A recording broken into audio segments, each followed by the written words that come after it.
Hello everyone and welcome back to Holler Board Games. I'm Dave. I'm Joanna. And today we are reviewing The Witcher Path of Destiny from Go On Board. It is for 1 to 5 players and it plays in about 60 to 90 minutes, somewhere in that range. What we're going to do, for you guys that don't know what The Witcher is, it's essentially a story of a group of people who are trained to hunt and fight monsters, and there is so many different things that go into that, but that is the very basis of it. Whether we're going to do this is we're going to cut off and give you guys a brief rules overview. Yep. Then when we come back from the rules overview, we're going to tell you what we like about the game. We're going to tell you what we don't like about the game. And we're going to tell you what we think some other people might not like about the game when they play it. And then somewhere in there, I'm going to find some time to talk about the solo mode of this because I've played it solo quite a bit. Yep. And at the very end, after everything is all over and said and done with, we are going to go over the deluxe components of the game, the difference in the base edition and the deluxe edition, the add-ons, the expansions for it. We're going to tell you what we like, what we don't like, what we think you need, what we think you don't need. And we're going to cover all that at the very end. So if that's of any interest to you, stick around after the scores and everything, and we're going to cover all of that content. As always, everything will be timestamped below, so you guys can just jump around if you want to jump around to certain things. And yeah, with that, let's get you guys the rules overview. All right, let's do a brief rules overview of The Witcher Path of Destiny. So basically what's happening here is you're going to have a story that you're going to be following, and all of these are classic, iconic Witcher stories. And so basically what you're going to do is you're going to start out with reading the text on these stories, and eventually it's going to direct you to a point where you are going to have 2 symbols. In this case, it would be a fight and a diplomacy symbol. Now, over here you have cards, and players also have a starting hand of cards that they will start with. And all of these cards also have, you can see like the same diplomacy symbol on these cards, fight and diplomacy. And a lot of them have effects down here at the bottom too. Like for the example in this one, you can get rid of a fight to get yourself some experience, and I'll explain what that is later. But you're going to have your hand of cards, and then once you read the story and you come to these choices, players are going to start drafting cards. Now, so this player may go here and draft these 2 cards into their hand, and this player may go down here and draft these 2 cards into their hand, and then everyone is going to end up with more cards in their hand after drafting.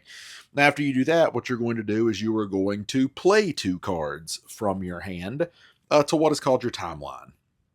And so, for example, with this character, I may play these 2 cards to my hand.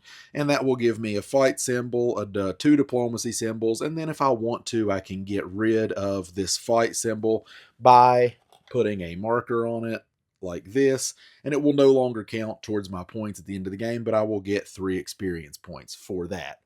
And so what's going to happen is everyone is going to play these cards. Now, after everyone has played their cards and they have chosen what they want to do, you're going to look at the majority of players and you're going to see who has the most. So say you're playing a 3-player game and 2 players have the most diplomacy and 1 player has the most fight. Well, diplomacy is then going to win that round. So you're going to put a marker on diplomacy to know that it won round 1. So basically what you're going to do is you're going to do that 3 times, and then at the end of those 3 times, so let's say fight wins 2 and then diplomacy wins 3, right? And so once after you're done with all of that at the very end, there will be a dominating symbol, and it's going to be the symbol that essentially won. So that is going to be diplomacy in this case. So players will count up all of the diplomacy symbols that they have in their timeline, and they will score victory points based on those diplomacy. So if Dandelion, who is this victory marker is for, let's say he had 5 diplomacy symbols, then he will move himself up to the 5 on the victory point marker. And the player who had the people who had the not dominating symbol, which would be fight in this case, let's say Dandelion had 4 of the non-dominating symbol of the fight. Well, he's going to get experience points. So he will get 4 experience points for that. Every character has special abilities that they can use once per game. And as you start with 1 on your board as a general rule, and then as you hit certain points, 6, 12, 18, you're going to unlock the next 3 on your board for use. And once you get all of this, once you get your experience points all the way back around, then you're going to put this gold marker in the front, and it is going to start accruing you actually extra victory points for the end. So if you get enough experience points, they do amount to victory points at the end of the game. And so basically, after you figure up what the dominating symbol is, what the victory points are, what the experience points are, and everyone at the table has counted that, you're going to go. You'll see this one tells me I'm going to go to 10. So what I'm going to do is I'm just going to take these symbols off, and then I'm going to find page 10 of this story, which will be right here. And there's just going to be some more story that I will read, and there will be some path tokens that you hand out, but I don't need to go over all of the rules here. There's going to be some more story that I read, and eventually it will get me to another choice. In this case, the two choices for chapter 2 of this game would be explore and magic. And then you're going to lather, rinse, and repeat that until you have done that for 3 total chapters of the game. And after 3 total chapters of the game, you are going to come to an ending to your story. You're going to read an ending to your story. And the player who ultimately has the most victory points at the end of those 3 chapters of the game will win. And that is a very brief rules overview of how to play The Witcher Path of Destiny. Welcome back from the rules, guys. We are going to now get into what we like and what we dislike. Yep. So, you want to start? You want me to start with the likes? I can start. Okay. So, one thing that I really like about this game is that it's relatively simple. I feel like we picked it up, and I know you'd played it solo before I played it the first time, but it took me maybe 5 minutes before we were able to kind of jump in and start playing. And there are some of the differences between the different stories. Yeah. What are they called? I think they're just called tales. Tales is what they're called. Right, but like we set them right here. I just call them gimmicks. I don't know. different gimmicks. That's something that I didn't mention in the rules overview. But each story has a different gimmick. There's different things going on within each of those stories. You might be trying to make certain, combinations of cards in a row when you play your cards into your timeline, or you might have secret objectives that you can peek at from time to time. And each story has its own special little thing that goes on. The gameplay is slightly different for each story that you're playing. Correct. And so some of those, and I don't think it's the game, I think it's me. One of them was particularly complicated for me to understand, but once I caught on, it was easy. But and the game is designed, the first tale that kind of comes with the game, they suggest that you play it. It's kind of meant to be the tutorial or introduction to the game. That's right. Yeah. And its gimmick is meant, you can play it completely without that. If you don't want to play it with that just to learn the game, you can. I personally think its gimmick is super simple when it comes down to it. Yeah. But there is kind of an easier mode for that story alone if you want to get that, and then you just set that up and play it without that to learn the game. So that's an option too. Yeah. But generally the stuff for the stories are all pretty simple. They're all pretty simple. It was just the one that I had trouble wrapping my brain around for some reason. They're all have pretty easy. The same base system is what you're going to be doing every time. And some of them are a little wonky when you think about them, but also they all come with nice little cards on this card that you can keep nearby. And it kind of gives you a summary of the steps. This is for one of the add-ons, but it's the same thing. It kind of gives you the summary of some of the steps, and it will insert the different instructions for each individual tale. So each individual tale has its own little card, so you don't have to be looking in the rule book all the time. Right, to kind of keep things more simple. Right, to kind of keep things more. But in general, it's a very simple game. I didn't even really explain the rules to her. No. I just said, here's the cards, here's what they do. We're just going to start playing and you'll figure it out. And she beat me on the first game. So it's kind of been that hard. Yeah, it's not super hard to pick up on. And then my second thing that I liked about it is I really enjoy the balance between strategy and story with this game. So in this game, and you probably talked about this in the rules overview, but you're making story choices. So you're kind of progressing along the story, and you can either choose to, let's say, explore a castle, or you can choose to talk to the castle's inhabitants. And the way that you make those choices is by playing the little icons and playing cards with icons on them to represent those choices.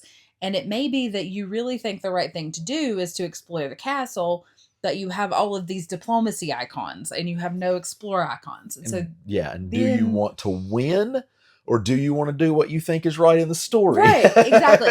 Yeah, so that can be kind of hard. And I could see where somebody may not like that, but I personally really like that.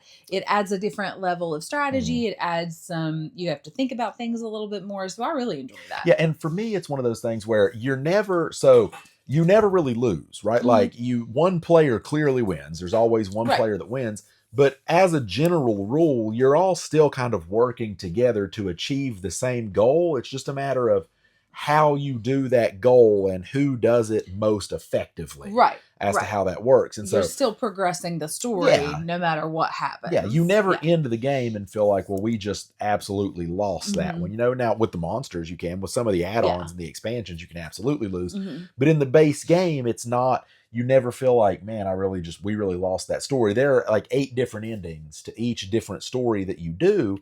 And, some of them are less satisfying than others, but Right. I've never felt like, "Meh, we I need just, to. that sucked. We Yeah. just really, really, really did really bad on Mhm.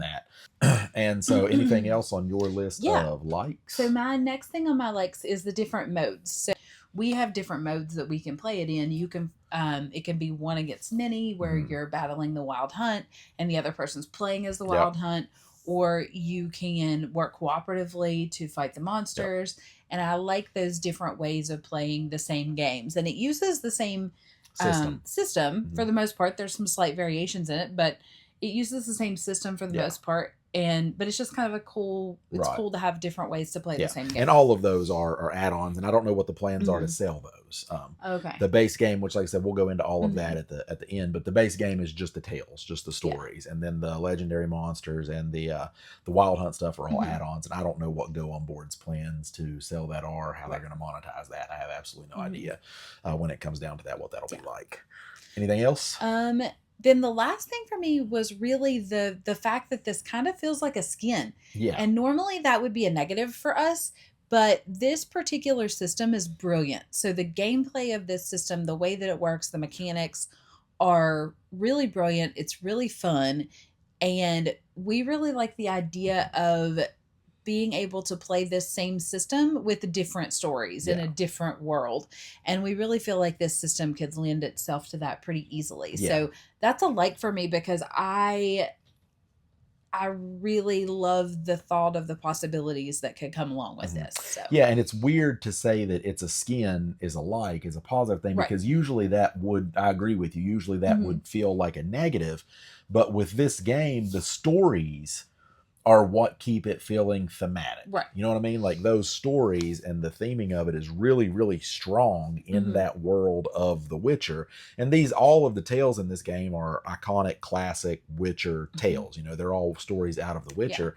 And so if you just reskinned this and made it themed for something else, you could take iconic stories out of that, or even invent, if it was a brand new world, you could invent your own You can stories, put because the something on stories something original. are so bite-sized and such Mhm. a summation, Mhm. of the actual stories, that you could really put anything into here. And I like this system so much that I think it would be really nice to see what they could do Right. with Within that system. right with Yeah. within that system, and what they could do with other things. Yeah. And so it's not a bad thing. It's a No. positive for me. It's like, man, I really like this system. It's hope for the future. You know what I Right. mean? It's like, okay, like, well, let's see where they take this Yeah. from here. And maybe they don't even have anything else planned. Maybe not. But They should. They should think about but it. I really hope that they do. I Yeah, really like I that. do too. I do too. Do you have Um, anything on your list that I didn't mention I already? do, yeah. The one thing that I think I have on my list that you don't have is the solo mode. Yes. And I said at the beginning I was going to find some time to talk about the solo mode, and since it's on my likes, let's go ahead and do it. I've seen some things online about people talking about the solo mode of this and saying that it feels pointless, and I disagree with that a lot. I've played this solo a ton. I've played it solo as much or more. Yeah. I think we've played this a total of 16 or 17 times or Uh-huh. something like that, and about half of that for me was solo, maybe Right. a little bit more than half. I can't exactly remember Mhm. the statistics. I didn't write them down. But the reason why I think people say it feels solo, or why it feels pointless, and it did Mhm. feel weird to me at first, was when you play a solo, you pick your character and you play against another character, but that character isn't a Toma, it's a bot. Mhm. And no matter what you choose, no matter what symbols you have, the Atoma always wins. And it always determines the direction of the story. And at first, it's like, that's a really wonky, weird way to do that. Mhm. But when you start thinking about, well, where can I put my character on this map to influence the number of symbols that the Atoma will pick up. So you can kind when of force they go, the Atoma. yes, when they go to well. draft their cards, you can look and know, because they draft in a very specific way. They draft in whichever card has the most of the two active symbols that's highest to the top. So when you start factoring in, like, well, okay, I know this is what they're going to draft. Now, sometimes they will go first and you won't have any control over that. But you can also influence whether or not they're going first exactly. next time. And once you start looking into those options and start thinking about, another layer of strategy. Exactly. Like it doesn't feel pointless at all. Okay. It feels almost like if you've ever been in a group project with somebody who's really obtuse and they like have to have it their way, and it's clear that they're not going to listen to anyone who is going to do that, who is going to want to do it your way. And it's like it has to be their way all the time. We all know that person, and we all know how to make them think things are their idea. Right. Like we all know how to kind of sway and influence that person to do that. And that's kind of what the solo mode on here feels like. You're kind of like, okay, Atoma, like, we'll do this, right? But like, it's totally your idea. I'm not controlling that at all. And it also lends you into that, like, well, the Atoma, because they get some random symbols at the beginning. And so sometimes they can start really heavy in one direction. And it kind of is like, okay, well, then I will also go in that direction because I don't want to fight against it. Right. You know what I mean? And so there's some really tactical thinking in there for me anyway. There's some really tactical thinking about how do I work around this Atoma, right? How do I work around this Atoma to try to make myself win and to try to get my desired outcome? And I really enjoy that. Yeah. And the Atoma ignores most of the story gimmicks. Like they don't really interact with most of the story gimmicks. And so you also have the strategy of you being able to peek certain things and kind of know, like if one of those gimmicks is secret goals, you can pick the secret goals and you can kind of know where you're going with it. And there's so much that kind of plays in there. It's kind of working around that system. And I understand to some people, like working around an Atoma system may not sound like the funnest thing in the world. I love it. I love this solo. Like, this is a lot of fun to me solo, and trying to figure out that strategy and that workaround and everything. I have a ton of fun with this solo. So I just wanted to take a minute to address that solo. Solo is a major like for me. Do you want to move on to your dislikes? Sure. Yeah. So I didn't have very many dislikes for this one, not surprising. One of my dislikes was just the difficulty in fighting the monsters. Yeah. And that's kind of an add-on thing because that's a legendary mode add-on. Yeah. So legendary mode feels right. It feels like a legendary mode. Talking about that. Yeah. It was really, they're really difficult battles, but it's not, it's not a story-based thing. But also, like, if you're a little human and you're fighting a big old monster, it probably should feel hard. Gonna be tough. Yeah. And it does feel tough. I haven't won one of those solo either. Like, we haven't won one at all. Yeah. So maybe we need to learn to be better. Right. Maybe we're bad at it. There's always the we're bad at it option that's in there. Yeah. And then the only other thing that I have on my dislikes is that sometimes the character abilities don't seem to fit the theme of that character. They could be anything. Yeah. They could be anything. Yeah. Like, that's on my list too. That's on my dislike. Character abilities don't feel thematic. And it's not that they don't feel thematic, it's just they're named, right? And so like I have Geralt sitting here in front of me, for example, and he has one called training, and it's like ignore losing one symbol when you play a card. And that's cool, but training is the thematic part of that ability. You could take that ability, give it to Dandelion, and call it something else, and it's the same thing. Right. It's the same exact mechanic in the game. It's just the name. And so those don't feel thematic sometimes. Like they don't feel like you're immersed in it doesn't feel like you're really being that character and using their abilities so much as like, well, this is the thing that the card in front of me says I can do. It doesn't matter whose face is on. Yeah. They just don't feel thematic sometimes. That's not a huge dislike to me. It's kind of a minor nitpick. It is. It's a nitpick. Yeah. So, and then what, did you have any dislikes?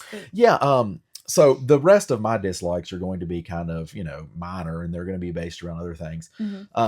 We'll talk about this at the end, but these acrylic tokens that you get, I love these acrylic tokens. The game focuses a lot on the tokens, and I love those. But this tray is god awful.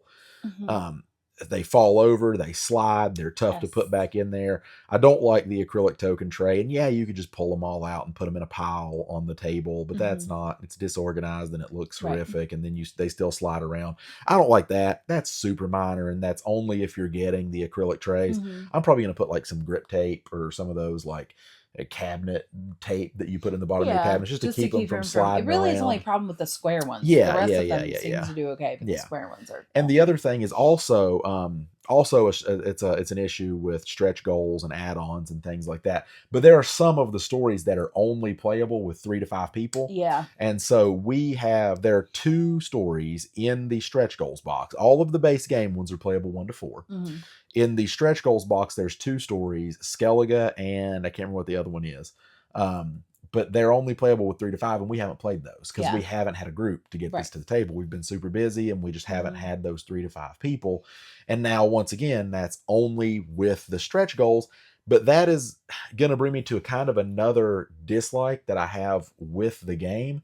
There's a total of, I think, 8 tails in the game, and 5 of those are stretch goals.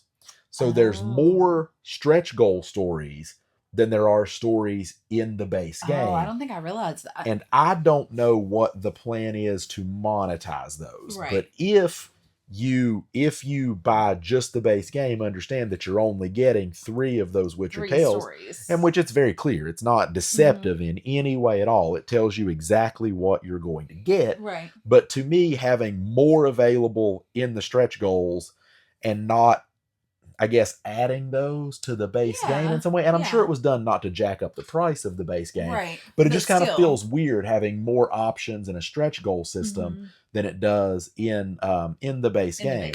And that adds a ton of replayability. Right, like it does. If they don't plan to monetize those stretch goals or anything, and you're planning on buying this game, if you really like The Witcher, if this sounds like something that you would be really into, you're going to need those stretch goals because it adds a ton of replayability. And sometimes on the secondary market, those things are they get really expensive. More than the game itself, And so just know that there's more of the tales in the stretch goals than there are in the base game box.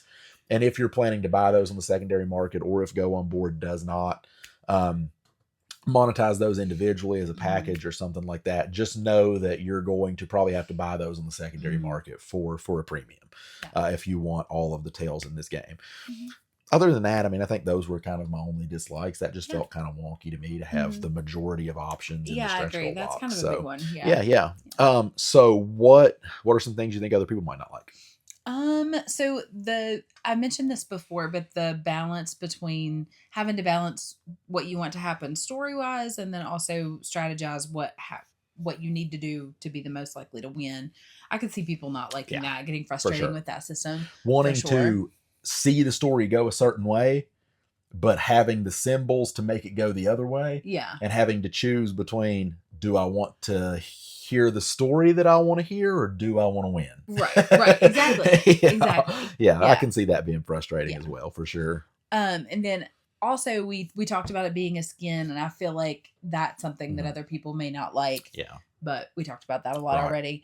Those were only things. How about you? Mine, I do think that people won't like the solo. Some people won't like the solo aspect because it's the some people are going to get that it's pointless feel, and they're going to get that, well, why do I have to work around this system feel instead of working within this system feel? I really, really, really enjoy that, but I think some people won't. I think some people really won't like that.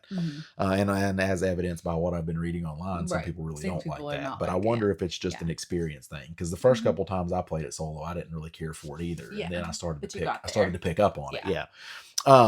Other things, obviously, if the theme, if you are not a Witcher fan, this is not for you. It's probably not for you. It's like very heavy Witcher. It's very heavy Witcher themed. The stories are Witcher themed. If you're not into the world of the Witcher and the monster hunting and things like that, this one is definitely not for you. If it's something that even sounds interesting to you, it might be. It might be a great introduction into that world. You might see these bite-sized versions of these stories and be like, well, I wonder what, what the edge of the world story is actually like in the Witcher books, and pick those up and read them. I'm a huge Witcher fan. I've read all the books. I've played all the games.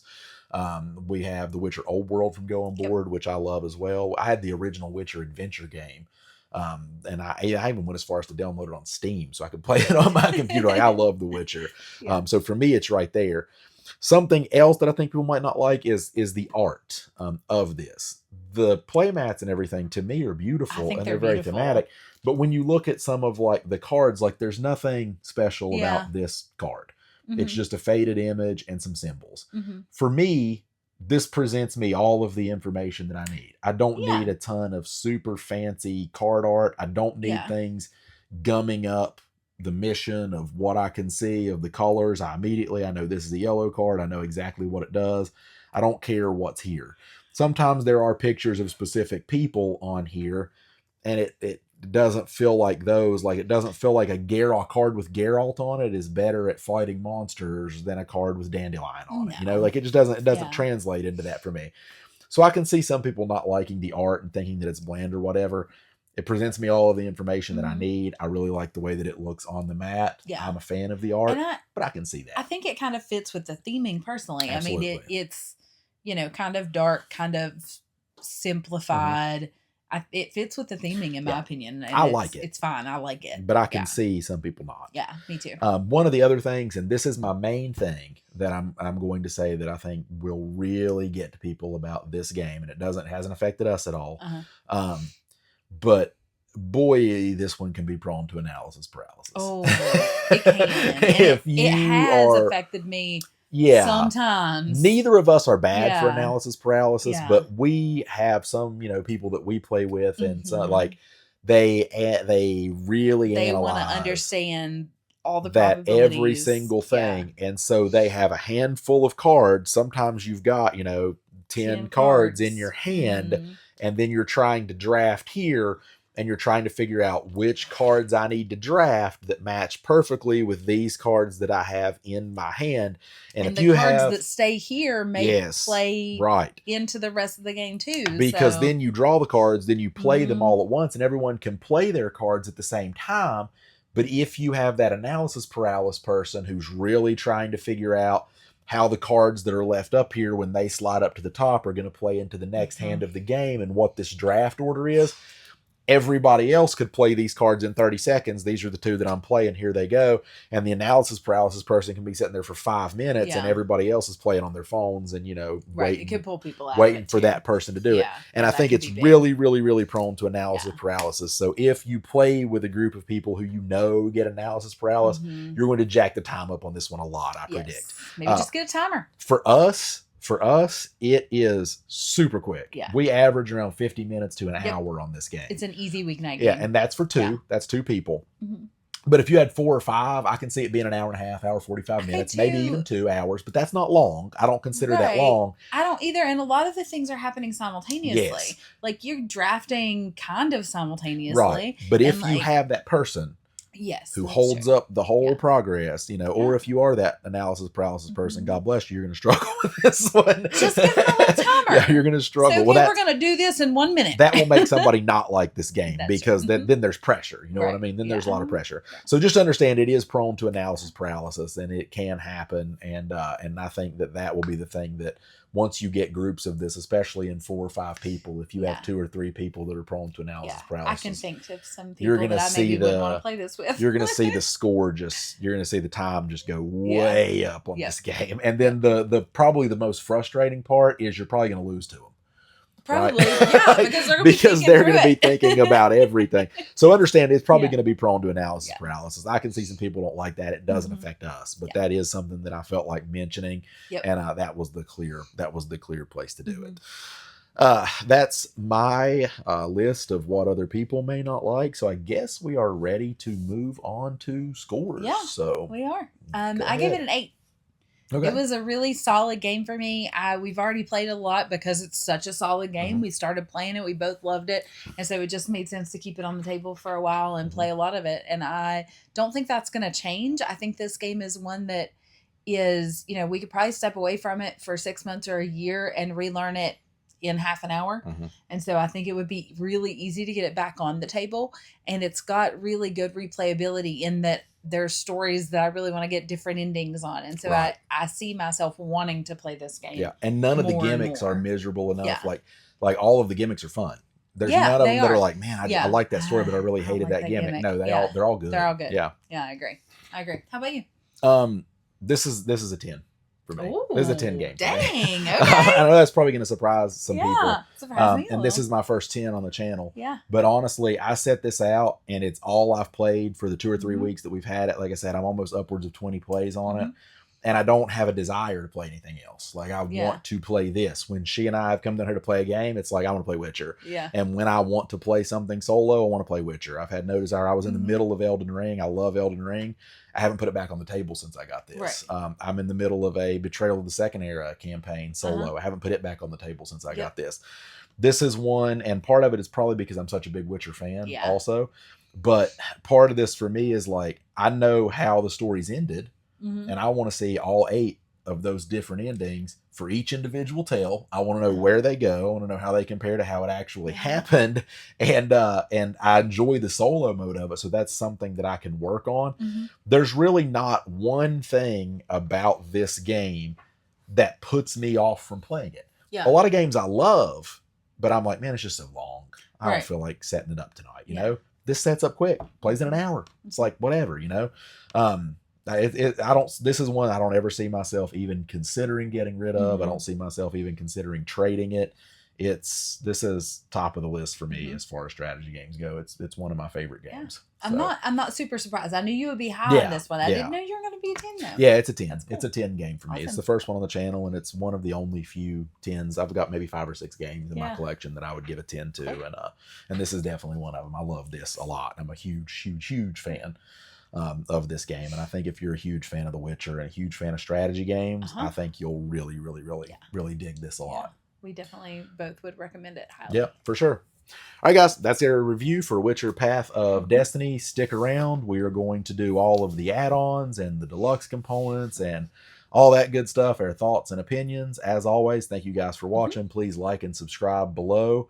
It really helps us out here at the channel, and thank you guys for watching. Yeah. Thanks. So now we'll get on to the add-ons, right? Yep. We'll see you guys next time. Thank you. Yep.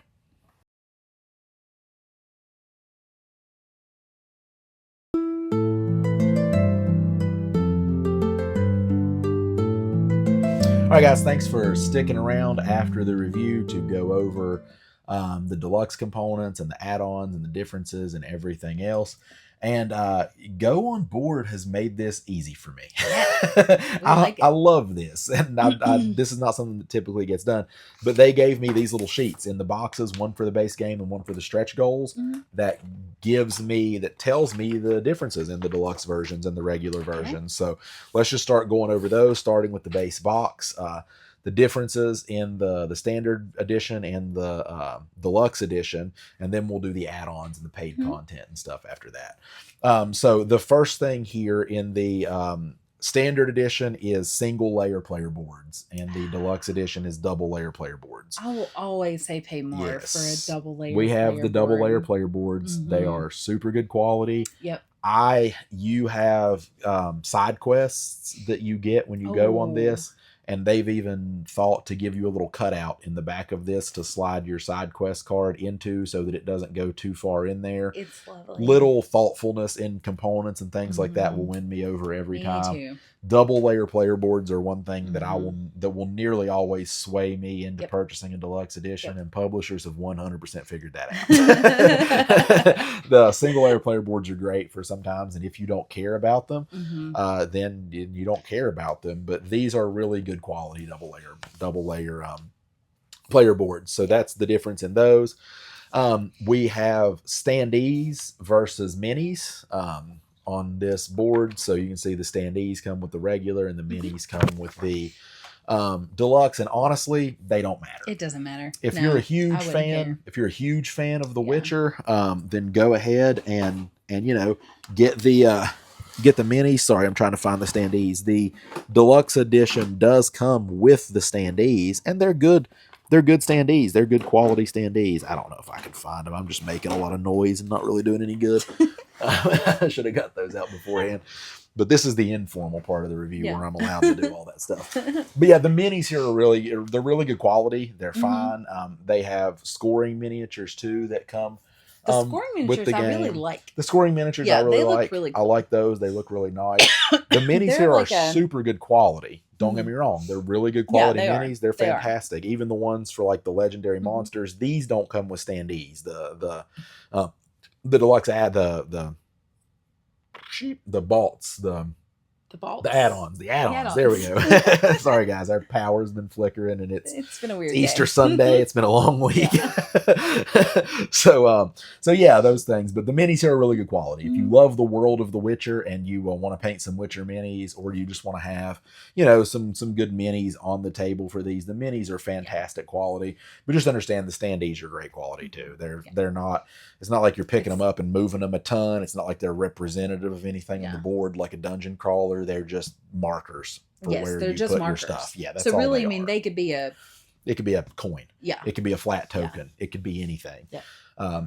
Once again, minis are good quality. Mhm. Not necessary, but you're going to get them in the deluxe edition anyway. Mhm. So the other thing is, we talked about these, but the regular version just comes with flat cardboard scoring markers Mhm. to put on your victory point tracker, and the deluxe edition comes with the individual custom scoring miniatures. Yeah, for and those. they're kind of like a plaque. It's like They a are. plaque on a Mhm. stand. Yeah, it's I like actually a. thought those were really cool. Yeah, no, I really Yeah. like those. I like those better than the minis. They feel more for sure. more thematic and Yep. more. I like them better than the minis. Absolutely. Yep, I agree completely. And then we have some things in here like they replace some of the components in the boxes, some of the cardboard components in the boxes with miniatures. So there's one of the tails in here that it has some characters, Renfrey, Strigobor, things like that. And you are going to get minis to represent those. They go, you know, kind of on the board to get favor with them when you draft from their row. You're going to get minis instead of cardboard tokens. The thing to note about that is that if you purchase the acrylic tokens, which we'll go over later, you also get acrylic tokens to represent those things. And so we've actually been using the acrylic tokens instead of using these minis. And there's one for this, which is an extra experience marker. There's a miniature for this too. We don't even use those minis. No. We just use the acrylic tokens are so beautiful and nice. Like when they look really good on the board, we don't even bother using the minis for those. But that is, and then here, that's just showing that there's upgraded components for those three tails, like the minis and things like that. Yep. So moving on to the stretch goal box. Once again, you have the characters and the minis and the scoring markers and all of that. Now there are some characters in the stretch goal box, some of the tails. Like for instance, in one of the tails you have Nivellen, and he gets a miniature instead of a standee. The Golden Dragon gets a miniature instead of a standee, and you get some metal coins for like Nivellen. You get a metal coin for that, and the Golden Dragon you get some plastic sort of flame marker tokens instead of just the regular cardboard tokens. Yeah. But once again, with some of these, like Nivellen also has a marker that comes in the acrylic tokens. If there's a token in the game, you're going to get an acrylic token for it in the acrylic token pack. And I use the acrylic token over the standee. I think it's really great quality. So I haven't used these metal ones a lot. But just know that those are the general differences. Stand miniatures instead of standees, double layer player boards, things like that. So if any of that sounds appealing to you, then you definitely want to go for the deluxe edition of the game as opposed to the standard edition. Now, let's get into some of the add-ons and the purchasables. Let's go ahead and make the first one talking about the acrylic tokens. Yeah. This game is all about tokens. I mean, it's all about these tokens. You're collecting them. You're getting them. I'm gonna pull them out. These, like, if you're going to get it, get these. These are fantastic. The acrylic tokens are super nice. We really like them. They have a nice premium feel and look. And like I said, Around the edges, they're shiny. There are some minor aggravations with this case, mostly with the fight tokens in here sliding and falling around and everything. They're square, and so they can see they just just tip over and they just fall and they stack up, and then you have to take 5 of them out and dig in with your fingers. It's super aggravating. I would still buy these every time I bought these games. Definitely. There is also, like I said, there's acrylic tokens for everything. Now there are like 2 or 3 different packs of these acrylic tokens, and some of them come like the base ones come, and then you have the ones for the tails that add like the different markers and things like that. And there's even one for the legendary monsters that gives you, your health acrylic tokens. Yeah. I bought all of them, all of the acrylic tokens as opposed to cardboard. And they actually do a really nice thing where there's space for these acrylic tokens in the boxes. So like this, it will come with in the base box, it'll come with a tray like this where you can put all of these cardboard tokens, and it's the same exact shape and size as this tray. So you can just take that out, chuck it, and slide in these acrylic tokens, and they'll fit in the box. So there's no additional, there's no like, well, if I buy all those acrylic tokens, am I going to be able to shove them in the box? Like, am I going to have to take them? No, there's a place already built in for them. So whether you get the base versions with the regular cardboard tokens or whether you get the acrylic tokens, you're going to have a nice space in the box where you can store all of that stuff. And I think the acrylic tokens are absolutely worth it. Yeah. That's my personal opinion. I would buy those. I'd buy those again in a heartbeat. I agree. That was one of the first things that I noticed about this game whenever we started playing was like how nice the acrylic tokens were. I just like to touch them. Yeah, they feel really nice. You put them on and it's, and I really like them. And they have them, like I said, for everything. Yeah. Right down to the extra experience markers, like if there's a token in those boxes and you order the acrylic standees that adds onto those, there's one for the base game. There's one specifically for the different tails that will give you like the Renfrey and Strigobor. And then there's one for the legendary monsters that will give you all of the legendary monster tokens. I can't recommend those enough. I think they're fantastic for this game. If you're trying to keep the cost down, are they necessary? No, nope, they're absolutely not necessary. Yeah. But are they nice to have? For sure. They're 100% nice to have. So there is, let's talk a little bit about some other things in the stretch goals box that weren't in the differences of the deluxe versus the regular. But there's a module in there where you can pick companions and you kind of play the companion on the board. And if you draft from the row of cards that the companion is in, they give you a special ability to use for that companion. And just because I guess they could, there is a add-on for a miniature for every single companion that is represented in the game. The companions module is okay. I don't play with it when I play. It's fine. It's there if you want the option. I do think I might play with it when I use the legendary monsters because it does seem beneficial there. It seems like it might make it a little easier. We haven't tried it yet. We should try that. But these are useless.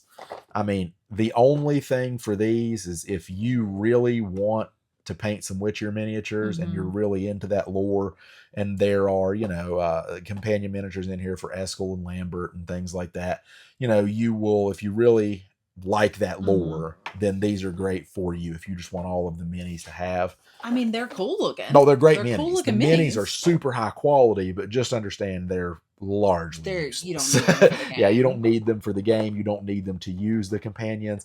I got them because I'm huge into the world of The Witcher, and I, want to paint these minis eventually once I get around to it. But that's why I got it, because I'm a big Witcher fan and a big Witcher lore buff, and that's why I like those. But do you need them? No, absolutely not. There's also a villains add-on or a module in there where you can put a villain out and they will do things to kind of hinder your position here. I've never used them. I've never used the villain add-ons. I don't feel like they're necessary at all. It's included in the stretch goals with this. If the companions and the villains were sold separately, I would not get them. Right. I don't think you need them for the game. If you're trying to piecemeal out this stretch goal box and trying to buy a little bit here and there, those are the two things that I would scrap. I would scrap the villains, I would scrap the companions, and I would scrap the companion miniatures because I don't think they add much. I think they add a little bit of unnecessary complexity. Yeah. And I just don't think they're worth, having. I have them, so I've used them, but if I didn't have them, I absolutely wouldn't mention them. And I choose not to use them, so the other ones here, let's talk about the Wild Hunt. So the Wild Hunt expansion, I didn't think I would like this, but I did. I'm usually not a one versus all or a one versus many type of person, but I like this. This lets one person play as the Wild Hunt. This is they're still trying to capture Siri. You know, the Mhm. story goes on, and you can play as Siri, but you don't have to. It's assumed that she's there, whether she is or not. And once again, this story goes different directions. It has Mhm. different endings. It has different things you can do, just like the base game, except one person is playing the Wild Hunt. And in this, it kind of gives you a taste of that solo mode, because Right. no matter what the players do, the Wild Hunt always wins. Mhm. And with having the Wild Hunt always win, it's really cool because the players have to play around the bad thing that's going to happen to them, because something bad happens every It's gonna time. happen. They're just trying to figure out what's What's the best what's thing? the best thing, What's the least bad thing I right, can do what's the here? least, like, Yeah. it feels detrimental. Like, it Mhm. feels like you're constantly like, I can't get away from these, which is super thematic to the Wild Hunt. Yep. They're a very real threat. But in here, there's Wild Hunt miniatures that are very, very, very nice. They have their own scoring marker that's really nice. Double layer player board, the cards, everything. I'm a big fan of this. Usually Yep. not a fan of one versus many mechanics. It was actually pretty cool. It's actually really cool. I Mhm. really did like this. So Yeah. I have given the option, after having purchased it, I would purchase it Mhm. again, Yeah. without a second thought. The last thing that we have is actually the last game mode that we played, so it's kind of set up on the table, but it is the Legendary Monsters. I dig this mode Yeah, I quite did a bit. too. I like It was this. really hard, but I It's liked it. very, very, very difficult. Mhm. But basically, it comes with 4 different legendary monsters Mhm. that you put down. And the base system is the same for this. Essentially, just most of the other symbols are pointless except for fight. That's kind of the way it works. Right. You're collecting all of the symbols for fight, trying to use those to Mhm. do damage to the legendary monsters. That one is 100% cooperative. You play cooperatively Yep. against the monster, and you can use, the it's very, very, very difficult, and I'm trying to think of a way to explain like why it's more difficult than the base game. But basically, you can use the other symbols on your cards to get experience. So it's not like you're only looking for fight symbols, Right. and that's the only thing that matters. You have a goal that you're trying to achieve, and it may be play 2 yellow cards in your timeline.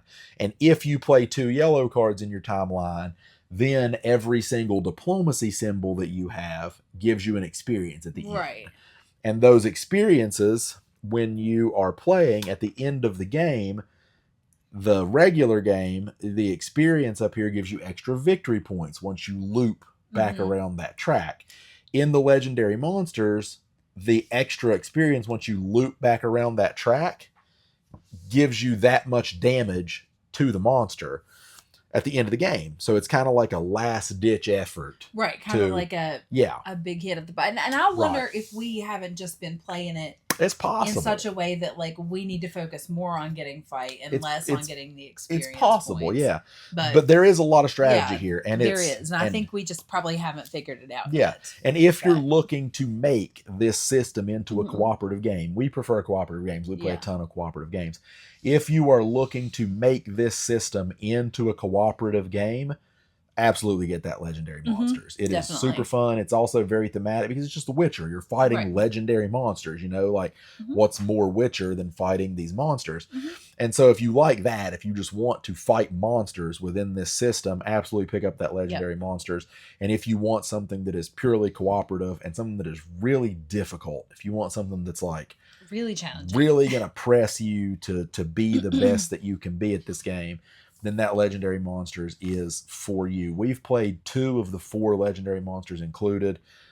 One of them I played solo and I lost. He had 7 health left, and then we played this one together and he beat us with 21 health left. So he destroyed us. Yeah. Like just yeah, just wiped the floor with us.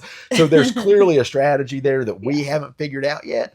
And that leads me to want to play that even more, is to figure out that strategy and try to at least get destroyed Slightly less. A little less. Get destroyed As at soon least as a we little finished, less. I was like, is there an easy mode that we don't know about? No, Like, it's very, very, very difficult. It's hard. And I think we haven't played that with the companions, but I think the companions might actively help that feeling of it and everything. So we're going to try that later. But yeah, if you just want it cooperative, or if you just like hunting monsters, getting this is great. I would get this again.